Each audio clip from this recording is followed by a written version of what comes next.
बड़ी खबर आ रही है। रूस के मेलिटोपोल पर कब्जे का दावा किया गया है। सिर्फ 24 घंटे में मेलिटोपोल पर कब्जा कर लिया गया है और यह दावा रूस की तरफ से किया जा रहा है। आपको बता दें कि दक्षिण में मेलिटोपोल शहर है, सबसे बड़ा नेवल बेस है और वहां ये कब्जा करने का दावा किया गया है और रूस ने कहा है कि सिर्फ 48 घंटे में हमने ये कब्जा कर लिया है। हालांकि इससे पहले का दावा बाकी शहरों के लिए भी किया गया था, लेकिन वहां पर रिक्लेम करने के दावे यूक्रेन की तरफ से किए जाते रहे हैं। तो एक और बड़ी खबर ये कि एक और बड़ी खबर आपको बता दें कि यूक्रेन से एक और तस्वीर सामने आई है, पुतिन को डराने वाली है। यूक्रेन के हमले में रूस का काफिला तबाह हो गया है। कीव के पास रूस के काफिले पर यूक्रेन का हमला हुआ था, जिसके बारे में हमने आपको जानकारी दी थी 1 घंटे पहले। अब उसकी तस्वीरें सामने आ रही है। यूक्रेन में जो हमला हुआ था, ये देखिए, वो पूरा का पूरा काफिला है जिसमें बहुत सारी गाड़ियां मौजूद थी, जिसमें 2 ट्रक, 2 कार थी, इसके अलावा टैंक्स थे जिनको निशाना बनाया गया था। और ये जो हमला हुआ था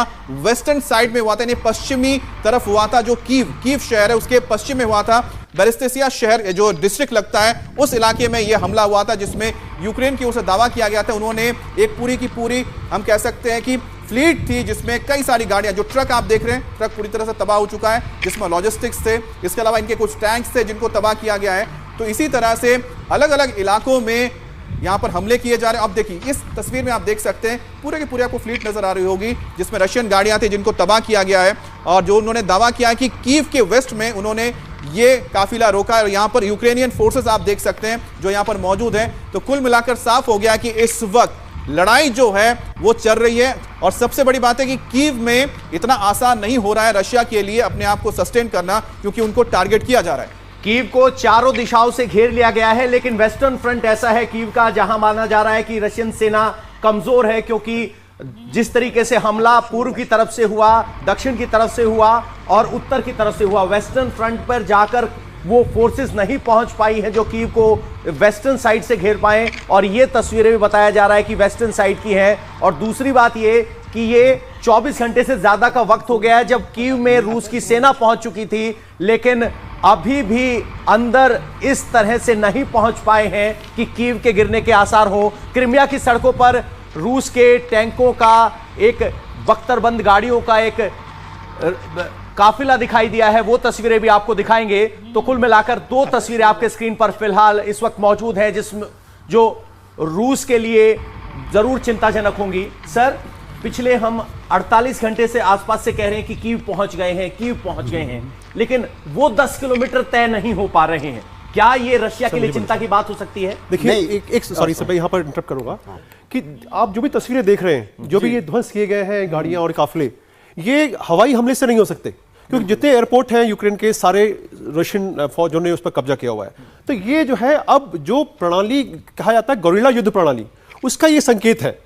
जो अपुष्ट खबरें हैं, लेकिन क्योंकि ये हमला नहीं सर, आपने सही बोला, क्योंकि कल जो जेलेंस्की उन्होंने कहा कि हम हमें स्ट्रैटेजी बदलना, हम गोरिल्ला युद्ध करेंगे। तो ये उसी का ही ये नतीजा है, क्योंकि अगर वो खुले में आएंगे तो निश्चित रूप से वो खुले टारगेट होंगे। तो ये छिप के आक्रमण किया जा रहा है, इसलिए जो है आपको लग रहा हो कि स्ट्रीट फाइट हो सकती है।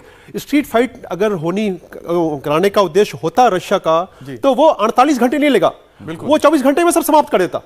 लेकिन वो चाहता है कि कोलैटरल डैमेज, यानी कि जो जनमान्य हैं उनके ऊपर कुठाराघात ना हो, तो वो उनको बचाने के लिए ही समय लिया जा रहा है। लड़ाई के बीच में एक अच्छी स्टैंड है कि आप कोलैटरल डैमेज को अवॉइड कर रहे हैं, सबसे बड़ी बात है। अब क्रीमिया की हम तस्वीरें दिखाते हैं। क्रीमिया के सड़कों पर रूसी टैंक नजर आए हैं और सैकड़ों की तादाद में ये गाड़ियां नजर आ रही हैं, क्योंकि क्रीमिया वो इलाका है जो 2014 में रशिया ने कब्जा कर लिया था, हम कह सकते हैं यूक्रेन से ले लिया था, उसके बाद से रशिया का हिस्सा है। और यहीं से लगातार वहां की जो सप्लाई चेन है, हम कह सकते हैं एक सप्लाई लाइन है जिसे खोला किया है, जिसके जरिए लगातार अब जो पूरा जो इलाका है, साउथ के इलाके में गाड़ियां भेजी जा रही है, उनके रसद, उनके टैंक्स, उनके जो हथियार हैं। और यही आप देखिए, ये क्रीमिया की तस्वीरें हैं और यहां पर आपको अलग अलग गाड़ियां नजर आ रही होंगी। मनीष, आप इन गाड़ियों को देखिए, क्योंकि इसमें सारे वो साजो सामान है। सर, आपको भी कहेंगे, आप लोग आइडेंटिफाई कर सकते हैं कौन कौन से व्हीकल हैं और किस तरह के साजो सामान है जो इस वक्त रशिया अब यूक्रेन के अंदर भेज रहा है सपोर्ट के लिए। सर, आप लोग बताएं।